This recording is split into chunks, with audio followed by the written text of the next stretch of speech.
What if I told you there's an investment strategy that can not only provide cash flow, but also potentially wipes out your tax liability in the same year? Today, we're diving into one of the most overlooked and powerful tools in the tax strategy playbook: oil and gas investing. Whether you're a high income earner or a business owner looking for a legal way to dramatically reduce your taxable income, this episode could change the way you think about investing. Joining me is a special guest from US Energy to break it all down, from the upfront tax benefits of drilling funds to how this can supercharge your QBI planning. We're going to go deep on what your cash flow could look like, how the IRS views these types of investments, and the real risks you need to understand before diving in. So, Nick, welcome to the show. Yeah, Mike, thanks for having me. Appreciate being here.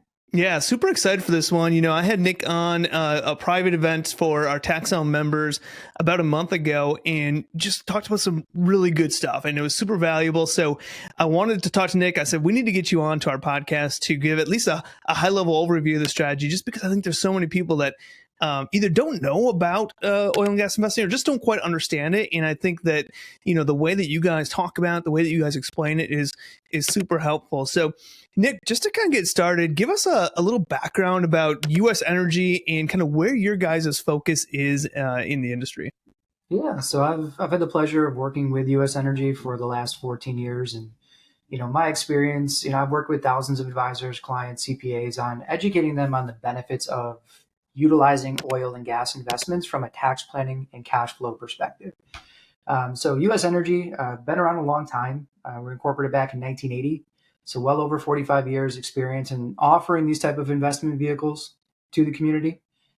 We have drilled assets in over 13 different states and even 2 provinces in Canada. Have raised and deployed roughly $4.5 billion of capital. So we're the largest syndicated oil and gas sponsor in the United States.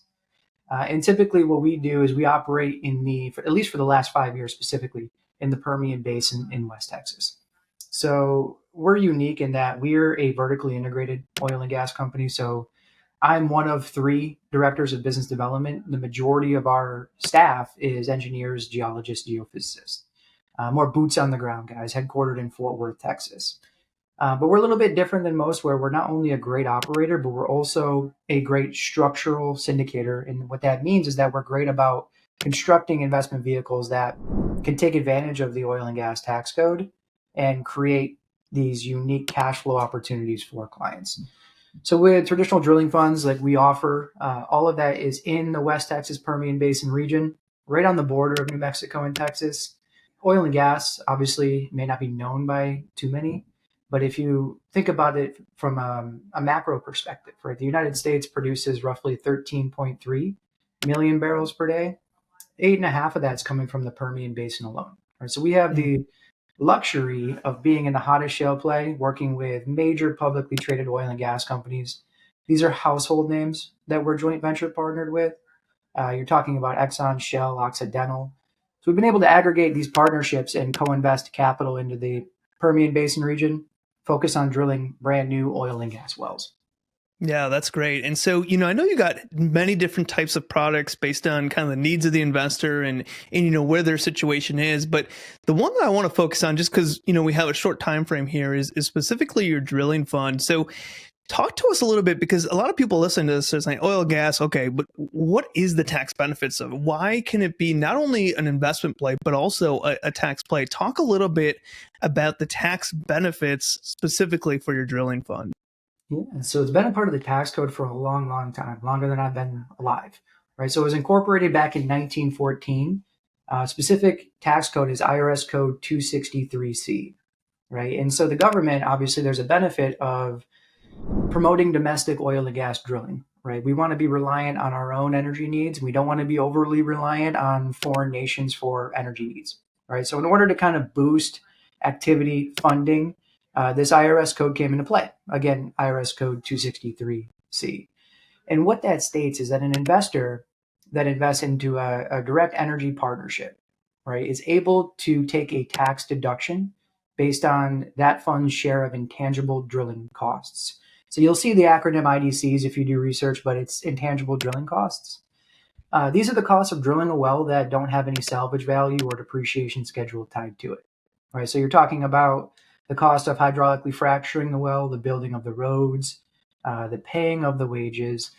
In my 14 years, the lowest I've ever seen that deduction is 85% for US Energy, and the highest I've seen it is 90, right? So it's a great strategy for clients looking to reduce active income, and it could go against W-2, 1099, K-1, capital gain, doesn't matter.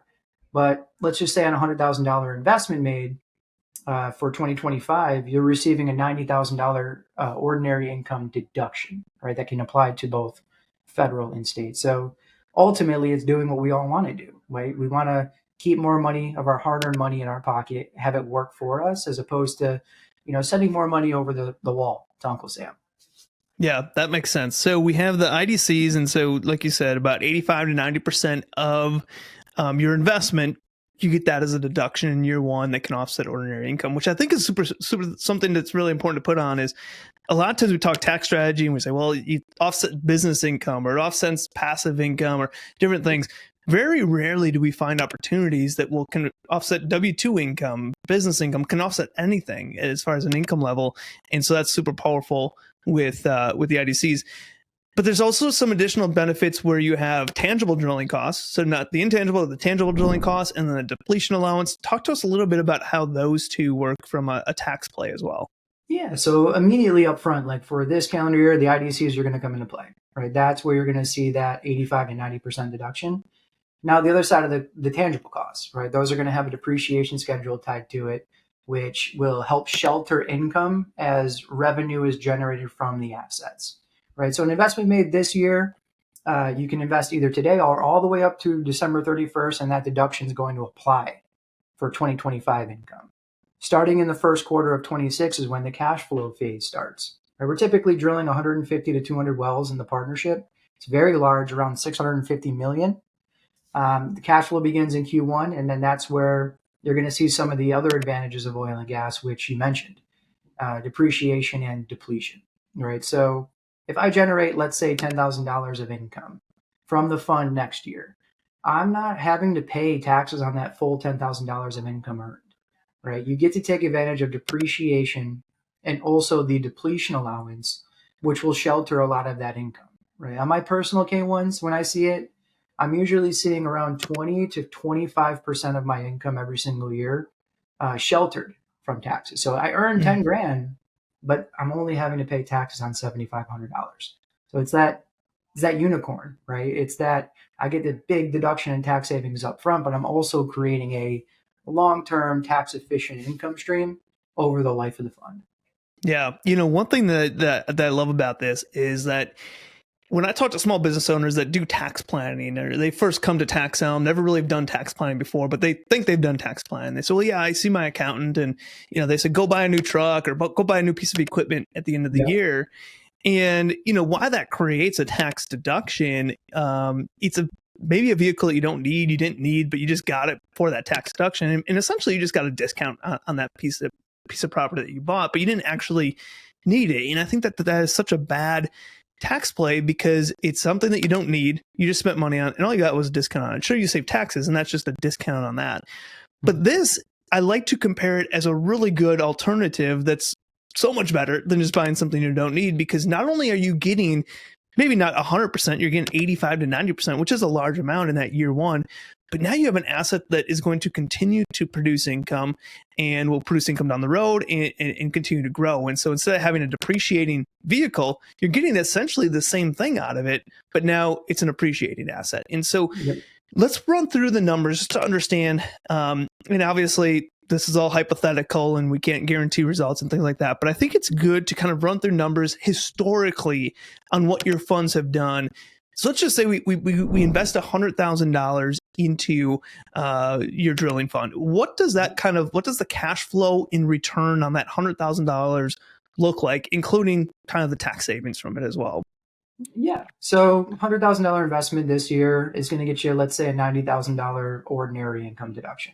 Now let's make the assumption, right? Because it can vary based on your federal and your state effective tax rate, your actual tax savings. But for this example, let's say you're like me and I live in New York. You're at a 50% tax rate. So based on a $100,000 investment, $90,000 loss multiplied by 50%, I'm saving $45,000 in taxes based on a $100,000 investment. right? That's an immediate return to me, where I can then use that to buy that new truck, right? The tax savings, or I can use that to reinvest into my business, into my market, and keep that growing for me and working for me.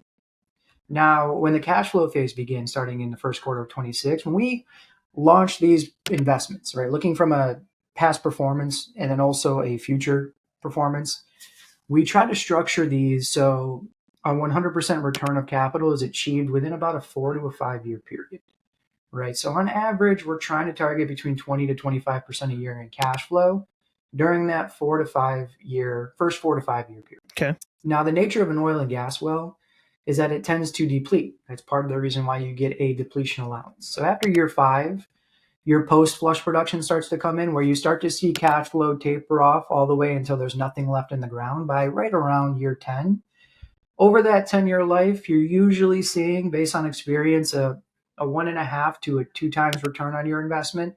And that's not including the tax savings you received in the first year. Right. So it's a very quick return of capital, but 100 grand, 45,000 saved in the first year. I've received 100 grand back in cash flow in the first 4 to 5 years. Over 10 years, I've received 200,000 back in cash flow, plus the 45 grand in tax savings. Yeah, that makes sense. And as you kind of mentioned, some of those funds that you're saving. So if you turn 100,000 into 200 over the course of 10 years, not all of that would be taxable because you have some of the depletion allowances and things like that as well, correct? You got it. And there's ways to juice up your return too.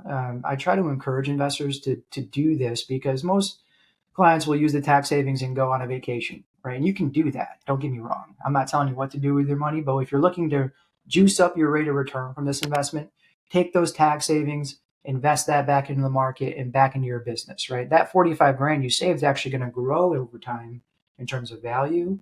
And as these distributions start to come in, right, starting in the first quarter, have them sent back to your brokerage account, right? So then you can then reallocate those to the same thing, other investments that may be making. So I always encourage investors to do that because I think it's a better way to use the oil and gas code and actually increase your rate of return from the investment. Yeah, makes sense. So, whenever we're putting money into a different opportunity, I think risk comes up. And specifically, especially in my realm, talking about tax strategies, tax different things, there's what I call an investment type risk and then a tax risk. And so I want to touch on both of those. But let's talk about the tax risk first, because some strategies we talk to that say, it's black and white in the tax code, but if it's not done correctly, if we misuse it, we abuse it, we can abuse it and make something that was legal illegal. And I always say it can be something as simple as a home office deduction. Everybody can and should be, most people should be using it. But you can say that 95% of your home's your home office. That's clearly not going to be legitimate. And you're taking a legal strategy and making it illegal. So let's talk about the tax risks from oil and gas. You mentioned this is in the tax code for a while. So when you look at it from a tax standpoint, do you see any kind of specific tax risk or something that other people in the industry maybe don't do correctly that kind of creates a tax risk?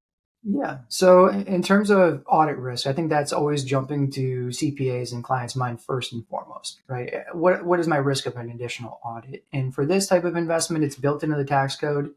There is no audit risk. It's really just black and white. You invest into a drilling fund partnership, you're able to take a deduction against your active income through the use of intangible drilling costs. Now, there's certain limitations that I don't think a lot of sponsors are transparent about, or maybe not necessarily even know, right? And some of those things to be aware of is that there are limitations for how much you can deduct, right? You're not going to take your income down to zero through an intangible drilling cost type of a fund. So there's two that I like to really point out there. One is excess business loss limitations, right? You probably run into it quite a bit. If you're fully W-2, the max that you can deduct based on what they call it EBL, but excess business loss limitations is around 500,000 for a joint filer, right? So if you're making $1 to $2 million, you can't take more than 500,000 if you fall into that realm. Right? So that's point number one. The one I run into most often is AMT limitations, right? Alternative minimum taxable income. So you're able to deduct up to 40% of your AMTI, right? So that's located on Form 6251. So if your AMTI is, let's say, $1 million, right, you can only deduct up to 400,000 for the current tax year. Now, if you end up going above that a little bit or even quite a bit, you don't lose the rest of it. The only thing is that the rest that you can't take is amortized over the next 5 years. So it's best practice to just take up to that amount.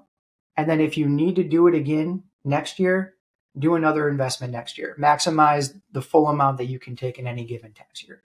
Yeah, no, that makes sense. And let's flip the side and look at an investment side risk, because I think that this comes into play for a couple different things. One, in order for this IDC deduction to be able to offset your ordinary income, W-2 income, business income, those types of things, you have to be considered a general partner. And so talk to us a little bit about what that means and what the risks associated with that are for an investor that is considered a general partner. Yeah, so that's the way we can take it against active deduction, right? Is that quote general partner liability? Trust me, this isn't the same thing as solar where you have to work so many hours to be able to take it. This is just you're coming as a general partner, and then you're able to take that active income deduction. So when you look at the definition of a general partner, it can be a little bit concerning, right? Because what that means is technically you're at risk for more than your invested amount. Now, this is where it becomes really, really important to work with a sponsor that's been, one, doing it a long time, that has a long-term track record, that goes through a due diligence cycle every single year with major broker-dealer community for the vetting process, right?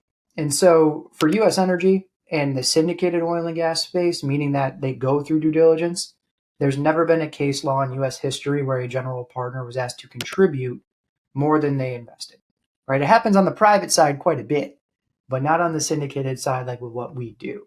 You're only a general partner for about 6 to 9 months, right? As soon as all the wells are drilled and completed, you're automatically converted to a limited partner for liability purposes. And during that 6 to 9 month window, we carry numbers of different layers of insurance, right? So we have a $50 million blanket policy through Chubb that protects investors. We also have subcontractor drilling insurance working with Exxon, Shell, and Occidental, which is typically around 180 million. And then we pledge the entirety of our company and our assets in front of clients. So in aggregate, during that 6 to 9 month period, you have close to $500 million of insurance that cover you for liability purposes.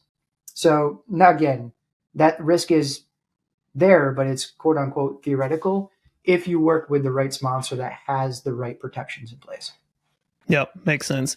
And then let's also talk about the investment risk and, some of the things that you guys do to help protect that, because, I think that when people get a bad taste from oil and gas, oftentimes it's horror stories. I invested in this project and the money disappeared, never saw it again, never talked to the person again. And so obviously that's scary, and people tend to feed off a horror story. So talk to us a little bit about the investment risk, because this isn't just a tax play. I look at this as both a tax and an investment play. Obviously, I talk about the tax side, but talk to us a little bit about the investment side risk and some of the things that you guys put in play for that. Yeah, so I mean, oil and gas, it does get a bad rap for the old 80s and 90s, right? Well, things have changed quite a bit. And some of the leading questions that you want to ask a investment company that you're maybe potentially wanting to work with, I think the first thing you want to ask them is what type of drilling that they're doing, right? Because there's different types, which all carry different risk sets, right? There's a lot of companies out there that like to do exploratory drilling, which is synonymous with wildcatting, and that would be something like, hey, throw a dart at this map, and wherever that thing hits, we're going to go and drill those wells. Well, 9.5 out of 10 times, you're not going to find any oil in that type of vehicle. That one time you do, that's where you hear clients receiving generational wealth. That tends to be inherently too risky for what our investors look for. There's step out drilling, which would be a little bit better of a success rate, but you're operating on the outskirts of the basin. Again, a little bit too risky for what our investors look for. Everything that we do is what's called developmental drilling. Right, so you're operating in a proven area of proven production. There are thousands of wells surrounding your location. And essentially what you're doing is creating a very tight standard deviation on what to expect from a cash flow perspective. Kind of putting numbers behind it since 2009, when horizontal drilling came in as a new technology. we have a 100% success rate on every single well that we drill. Right, so we're trying to take the risk of the drilling process out. Again, our goal is to provide these tax savings and tax deductions, but then also, more importantly, predictable and repeatable cash flow. Now, the one risk on the investment side that is you can control it, but it's not under your control always, is commodity price fluctuations, right? Because your returns are based on two different things. You have how many barrels of oil did you produce for the quarter, which we have a really good feeling based on the type of drilling we're doing. The one thing that we don't control fully is at what price are we realizing those barrels of oil at, right? So commodity price fluctuations can affect the overall rate of return for these investments. And so what we started to do about a decade ago is implement hedging within these portfolios, right? Try to take away some of that downside risk by implementing those hedges. And so essentially what we're doing is for 50% of our production, we're creating a ceiling and a floor, right? So let's say the ceiling on our hedge is $80 a barrel, and then the floor is, let's say, 65. If prices trade within that range, WTI, we're going to get paid at that price. Well, let's say we see another COVID situation and prices fall below 65.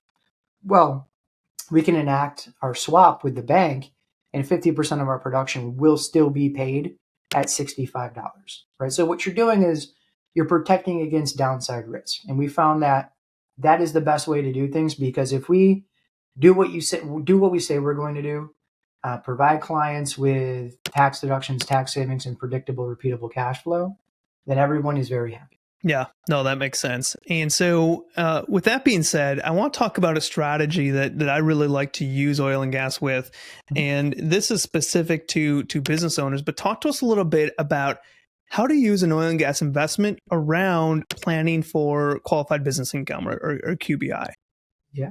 So you're really targeting those specialized service trader business, right? So Yep. your doctors, your dentists, your lawyers, your accountants, if you fall into that realm, there's certain income limitations that you get hit with where that 20% qualified business income deduction starts to be phased out, right? So for joint filers, that number is 384,000, and then it's fully phased out at $484,000 of income, right? So if you're at that $500, $600, $700,000 of income, there are ways that you can reduce your AGI to phase that back in.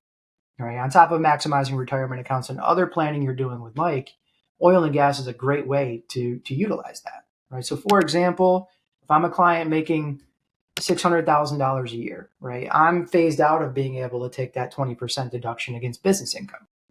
What can I do that same year to help reduce my AGI and phase that back in?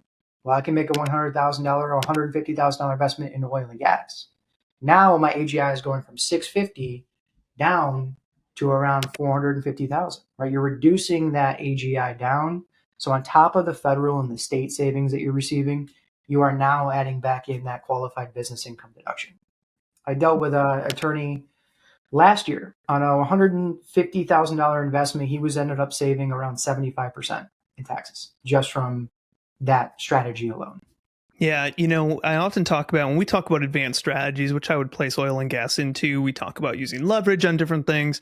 But I was running the numbers for someone the other day that was making $500,000 phased out of the QBI deduction. By making a $100,000 deduction, that opened up the full QBI deduction for them, which allowed them to now get an additional $100,000 deduction that they wouldn't have got. So they invested $100,000 in oil and gas. They're getting a $100,000 deduction from QBI, plus the additional 90% of the oil and gas investment. So they're actually getting a $190,000 deduction that they wouldn't have gotten without that investment. And so I think that that's a way that you can definitely play that game where you can see some bigger leverage and even some bigger tax returns simply by moving with different brackets and different types of limitations that you might be in. Yeah, I think that's fantastic. And it becomes even more important, right, with the big, beautiful bill that we're seeing potentially passed here soon, right? The QBI deduction limitations are actually going up. They're talking about making it 23%, right? So there's additional savings to be had potentially on a go-forward basis. It's such a great planning tool for individuals that are falling in that bucket. Yeah, that makes so much sense. And, for those of you that say, okay, This sounds great. I just want to learn more. We had Nick on as a member of our tax home community, and we kind of deep dove into this topic even more. So there you have it. A strategy that could produce returns and offset your taxes. That's the kind of 2-for-1 deal every smart investor should be exploring. If the idea of putting money to work while potentially knocking down your tax bill sounds intriguing, this is your sign to dig deeper.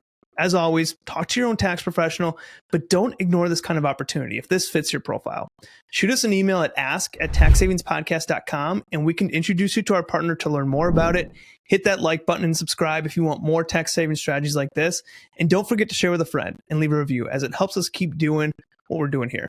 Nick, thanks for coming on. Yeah, thanks for having me, guys. Appreciate it. Awesome. And for everyone else, I'll see you on the next one.